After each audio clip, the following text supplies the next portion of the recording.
The Equitable Society presents This Is Your FBI.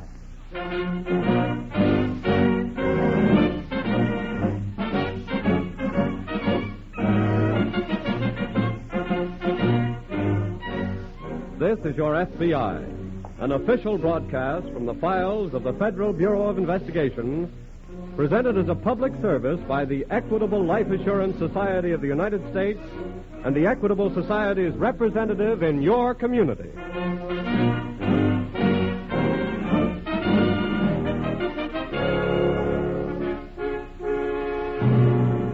Tonight's file, The Sorrowful Swindler.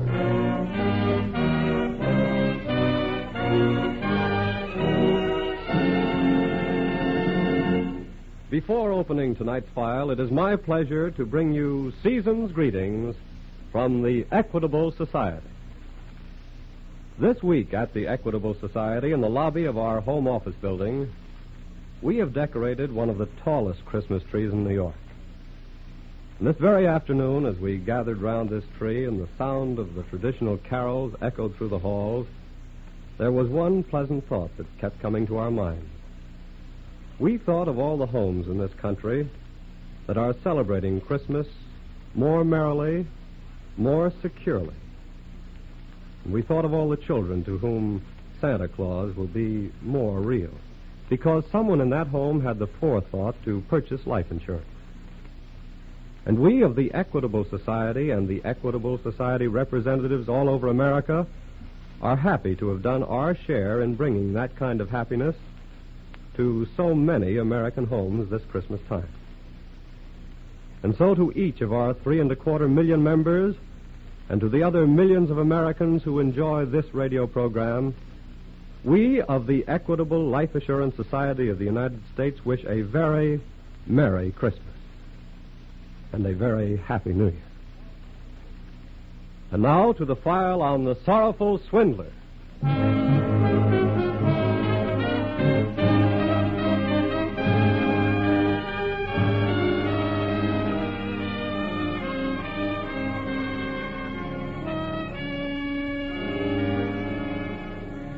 With America virtually on the eve of celebrating her first peacetime Christmas in several years, the topic of crime seems hardly in keeping with the mood of the day.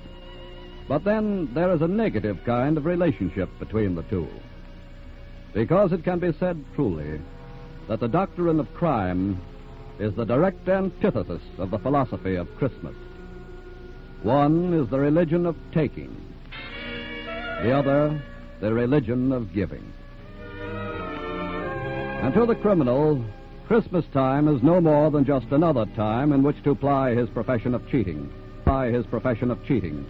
as demonstrated in tonight's case from the files of your FBI.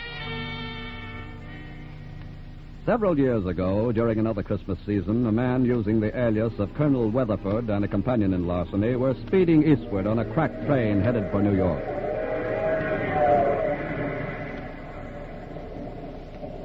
You know, Colonel... Yeah? I still can't figure out how come we leave Chicago so quick. I think, Michael, we may sum it up in one word of 2 syllables. Like which? Police. You mean they were hep to us? They would have been, Michael, shortly after that check I cashed began to ricochet. Yeah, but suppose they get an idea we caught this train and they got the New York police waiting for us when we roll into Grand Central. Please, Michael. I'd rather not have to wrestle with that remote contingency for the moment. Huh? Allow me, if you will, to revel in a vision of the unbounded joy of my dear Valerie when I show her the fruits of this little mission to the west. You ain't gonna give her the whole $5,000. Valerie has demanded a mink coat of Santa Claus. And Valerie, my dear Michael, knows who Santa Claus is. Have your tickets ready, please. All right, get them right here, Colonel. Now check your ticket, please, madam. Oh, yes. Here's my ticket right here. Thank you. What time do we get to New York in the morning, Mr. Conductor? 9 o'clock. Well, I do hope my daughter is there to meet me. Sweet little old lady, ain't she? Yes. You may keep this part, madam. Oh, thank you. Oh, just a minute, please. Yes? I wonder if you'd help me. I have some stock certificates with me, which may be very valuable. Colonel, I'm listening. I'm kind of afraid to keep them in my berth with me tonight. Well, I'll be back directly, madam, and we'll make some arrangements, I'm sure. Oh, thank you very much. Michael, I think Donder and Blitzen and the other tiny reindeer are about to make a landing on our own roof.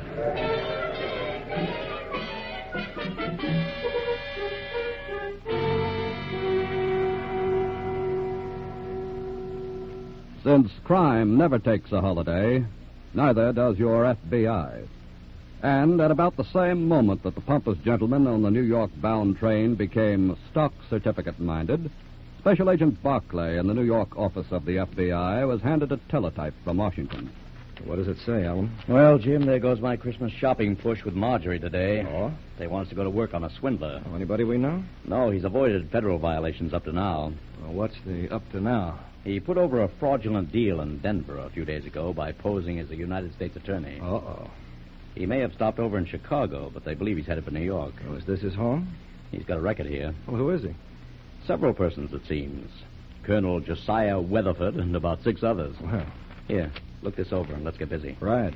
While you're digesting the teletype, I'll check with the New York police. And also put a cover on railroad, plane, and bus terminals.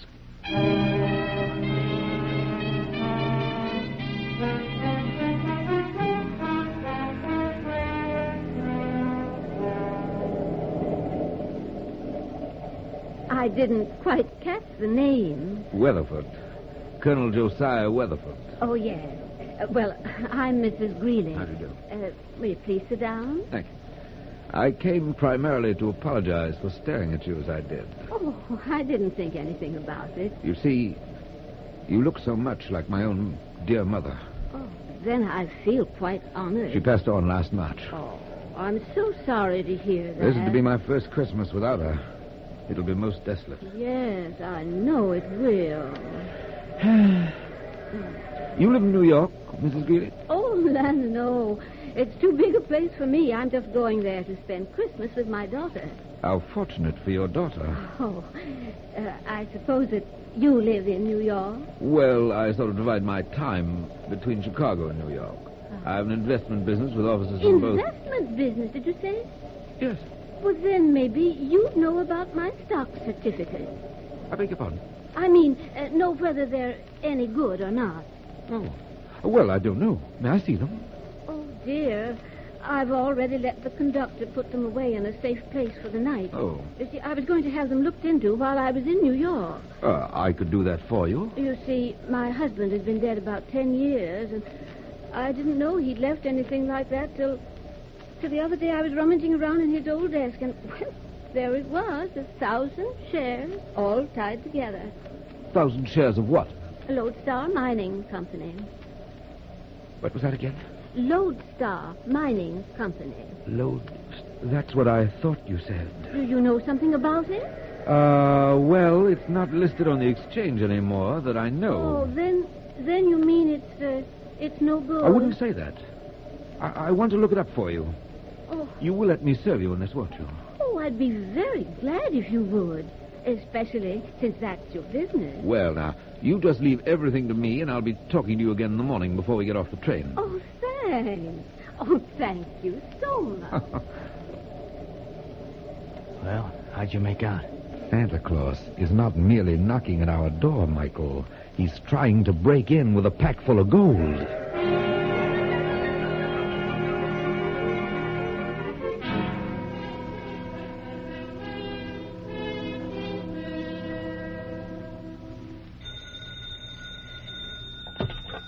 Special Agent Farrell speaking. Morning, Jim. This is Alan. Hey, say, where are you?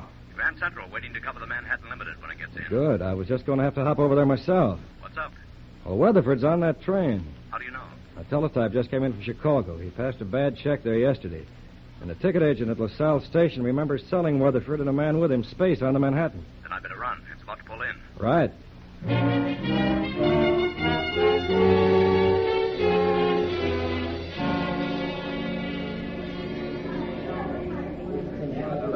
Yes, sir, Mr. Barclay. A man of that description occupied space in car 254. Then what happened to him, Porter? Well, he and the fella with him got off at Harmon this morning. Uh-oh. I sure wish I'd have known earlier. Well, we didn't know ourselves in time to be prepared for that trick. Well, thanks anyway. Say, wait a minute. Yes?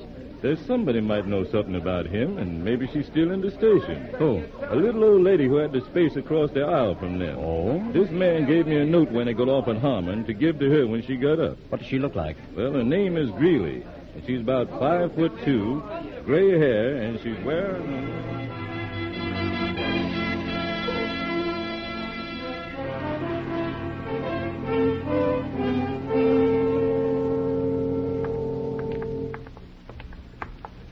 Michael, Yeah? Valerie's waiting in the apartment here for me. I prefer to see you alone. Yeah, I prefer the same thing. I'll wait for you downstairs. Splendid. Valerie? Valerie? I'm in here. Valerie, my darling, come here. Wait a minute, not so fast. But, my dear, aren't you glad to see me? I don't know. How was your trip? How was it? Look, my sweet. Here. $5,000. Let me see one of the bills. They're genuine, every last one of them. Oh, my darling, I am so glad to see you. I have missed you so much. And now I can go right down this very day and get my mink coat. Oh. Well, you see, Valerie... What's the matter? Well, naturally, you're going to get the fur coat, Valerie. That's right. But tomorrow will be ample time. What is, my sweet? I'm waiting for the hook. What is it? I merely want to retain possession of the money for the balance of the day. Go on. For $5 a share, darling, I can pick up 1,000 shares of Lodestar mining stock from a party who doesn't know their true value. Have they got any true value? Have they? Lodestar merged a few years ago with Rocky Mountain. Each share of Lodestar is still exchangeable for 1 share of Rocky Mountain, worth today $100 a share. You mean put out 5,000 and get back 100,000? Exactly. Look, a mink coat on the back is worth 40 in the window. Nothing doing. Well, darling, you can't. You just dreamed this up to keep from coming across. I swear I didn't, Valerie. She's going to call me any minute. What's she? Now, don't get excited, my dear. Don't get excited. It's a little old lady, a Mrs. Greeley I met on the train. She has the stock. Oh, yeah? That's probably Mrs. Greeley now. Colonel Weatherford speaking. This is Mrs. Greeley. Oh, hello, Mrs. Greeley. Are you at your daughter's now? No, she lives in the country and she didn't get my telegram until this morning. Oh, but she'll be in for me this evening. Oh, I see. It was snowing, so I took a room in a little hotel not far from the station to wait for her. Of course. Well, Mrs. Greeley, I have some good news for you about your stock. Oh, you have? How would you like to have $5,000 in cash for a Christmas present? $5,000? That's right. Good gracious me. You just give me the name of your hotel, and I'll be right over in a few minutes. You mean we'll be right over?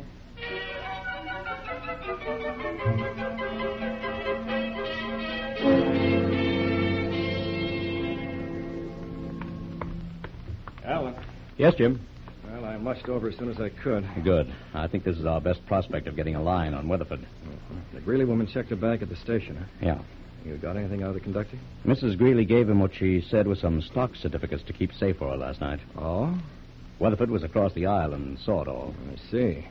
10 to 1, he's trying to pull a swindle on her for that stock. Well, I hope she comes back for her bag before the job's done. Yes, but she checked it 2 hours ago. And a lot can happen in 2 hours.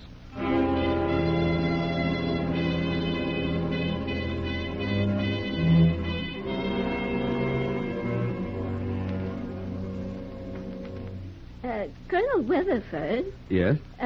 if the Lodestar Mining Company is out of existence, I don't see why the group this young lady represents wants to buy my stock. Oh, you should make that clearer, Colonel Weatherford. The group still controls the Lodestar Company's property, Mrs. Greeley. Oh. And they're going to start operating again. And they're willing to pay $5 a share for all the old outstanding stock.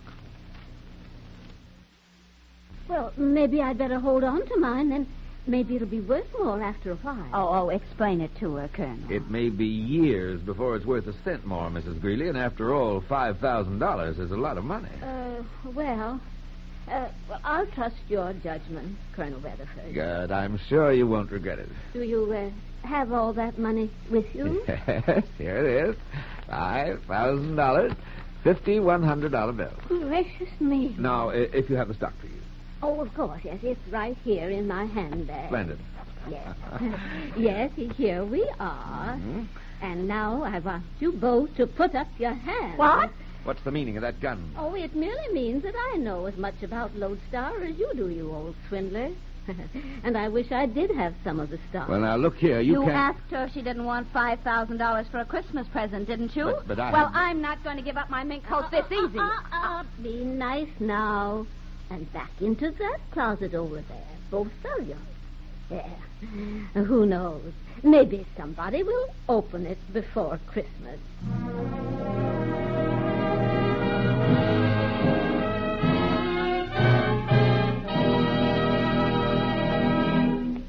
Crooks don't qualify as men of goodwill, do they? So let's leave them for a moment while I tell you about someone you like. A man who is bubbling over with the contagious good humor that infects all good people this time of year. This week at the Equitable Society, I met a senior vice president coming out of the building. He was carrying a regular pyramid of packages in his arms. And just as I said hello to him, something went wrong with the middle of the pyramid, and half of his packages fell out of his arms and slid to the floor. Serves me right, he laughed as I helped him to pick them up. Just what I deserved for putting off my Christmas shopping till the last minute and then trying to do it all at once. He paused and chuckled. And I'm the man who's spent his life telling folks not to put things off. My business in life is telling folks not to put off buying the life insurance protection they need. Well, I said, that's not such a bad way to spend your life, is it? He smiled and answered, saying, yes, there are a lot of people in this world who are much happier right now because someone from the Equitable Society kept urging a husband or father not to put off buying life insurance. And believe me, that's a pretty pleasant thought for a fellow to entertain this time of year. Well, as I said goodbye to him, the thought came to me that it'd be a very fine thing if all members of the Equitable Life Assurance Society of the United States had the same opportunity to know the officers of their society that I have.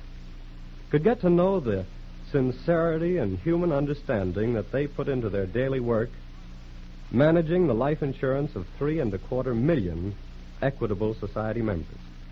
I've met all these men, and I've yet to find any stuffing in any one of their shirts, or any brass in any one of their hats. No matter how important their jobs are, their doors are always open, and their time is always at the disposal of members of this Life Assurance Society. You see, the officers of the Equitable Society are the kind of men who take pride in the thought that this week and every week for 86 years, the Equitable Society has been building security for you, your home, and your country. And now back to the file on the Sorrowful Swindler.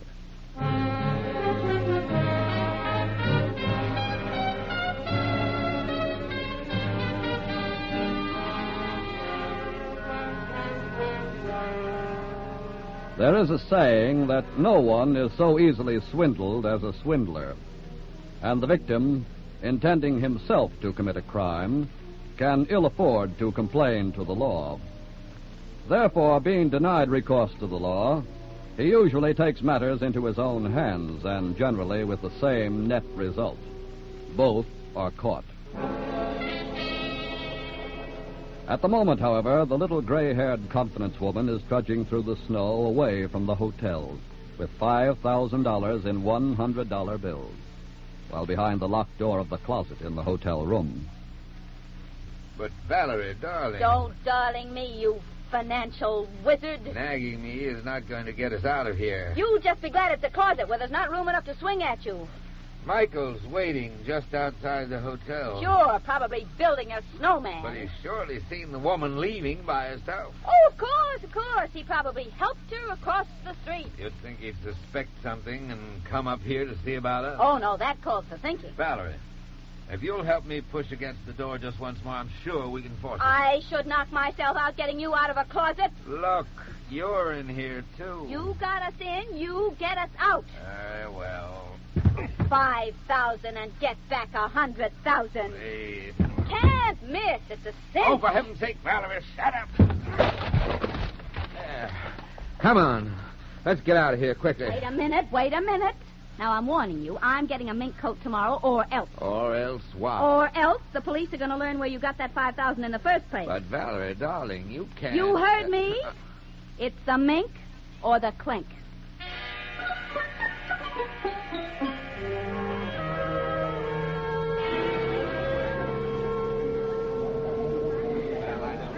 Well, it doesn't look like our Mrs. Greeley's coming back for a bag. Yes, she only checked it a couple of hours ago. Give her time. Yes, but in the meantime, this Weatherford Hey, wait a could have... minute. This looks like our little lady now. Yeah, seems to fit her description all right. And she's going over the baggage counter. Come on. No, wait a minute. What? For one thing, somebody's trailing her. Huh? Look over there. And according to the conductor's description, that would be Weatherford's pal. Yeah, you're right. And item number 2, do you know who our Mrs. Greeley really is? No? I had dealings with her a couple of years ago.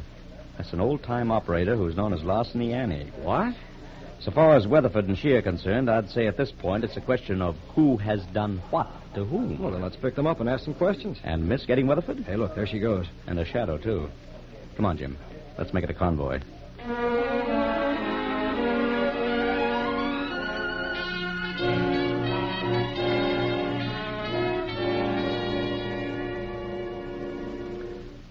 What good is it going to do to come back here to the apartment? Michael wasn't in front of the hotel, was he? So what? Darling, please. Patience and fortitude. Probably saw the woman leave and suspect... Oh. Just a minute. Hello? This is Mike. Say, what's going on? Where the devil are you, Michael? I seen the old lady leave the hotel by herself, and I said something's crazy about this. Where's she now? I'm in a telephone booth at the State National Bank. I said, where is she? She's standing in line with a deposit slip and a fistful of dough. Oh. What happened? We've been robbed, Michael. Yeah? Don't take your eyes off her until she holds up somewhere, and then call me, do you hear? Sure, If you slip up, Michael, it'll be a cheerless Christmas for you and me. What do you mean? Did you ever spend Christmas behind the bars, Michael? Not yet. Then do what I tell you, or you will.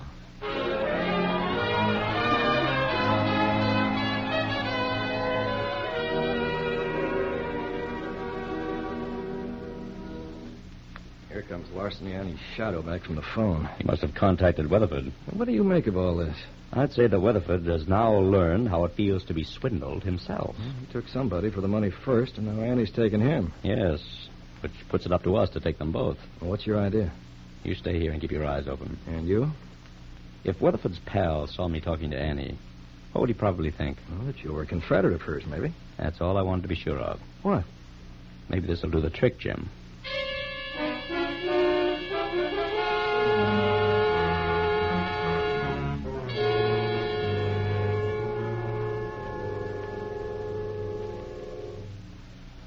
Come, darling.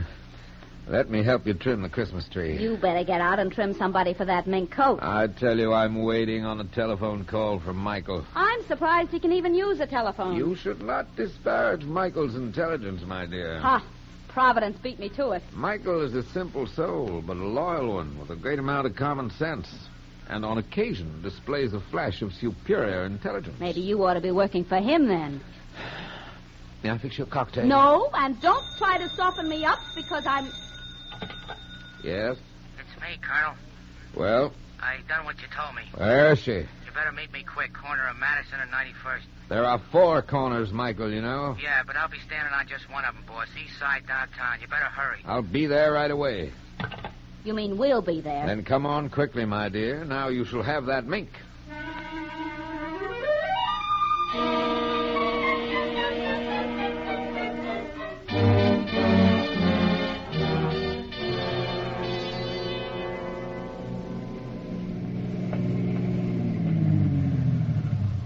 Here you are, sir. Valerie, my dear. Okay. Here you are, driver. Oh, thanks, miss. All right. Where is he? Right over there. Michael, Oh, hiya. where's the woman? I done a good job of trailing her. You ought to be proud of me. I said, where is she? Right in that brownstone house. Well, what are we waiting for? Lead the way, Michael. Okay, come on. She went right in here, the ground floor. This better work. Please, my dear. Yes? Greetings, Mrs. Greeley. Well, come right in. Go ahead, darling. Michael.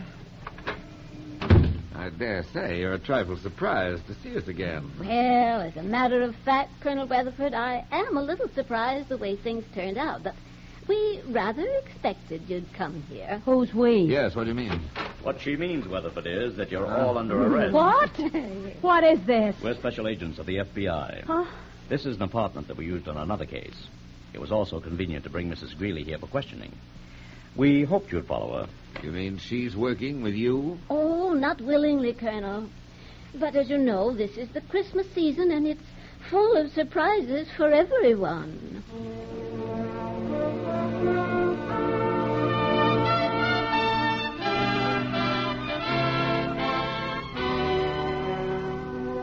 And now, your FBI would like to take this opportunity to wish for all of you a Merry Christmas and a happy, peaceful, and prosperous New Year.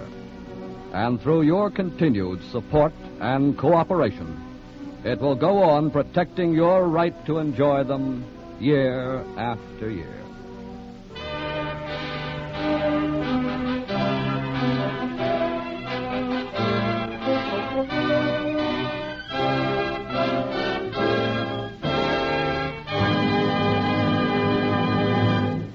Before we tell you about next week's thrilling case from the files of your FBI, a word about a man worth knowing.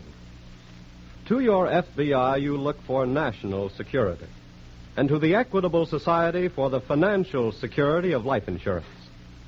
In the past 86 years, the Equitable Life Assurance Society of the United States has weathered 4 wars and 7 major depressions. During that time, over $5.5 billion have been paid to policyholders. This tower of strength, security, and stability is represented in your community by a man whom hundreds of your fellow citizens know as their good friend, the Equitable Society agent, who, like your FBI, is dedicated to the protection of you, your home, and your country.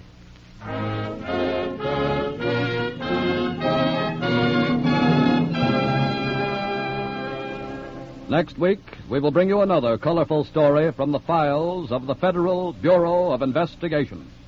Murder on the High Seas.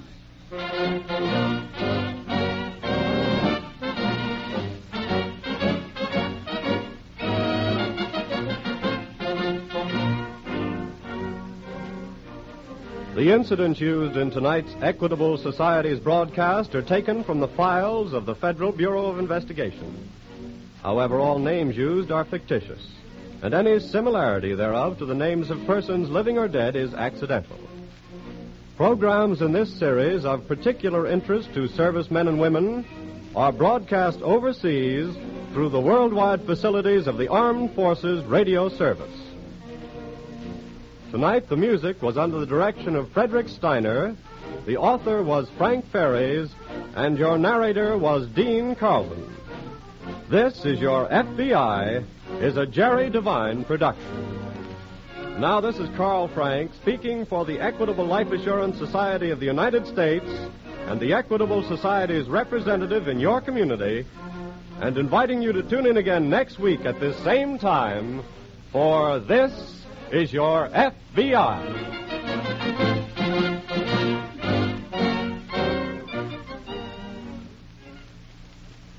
This is ABC, the American Broadcasting Company.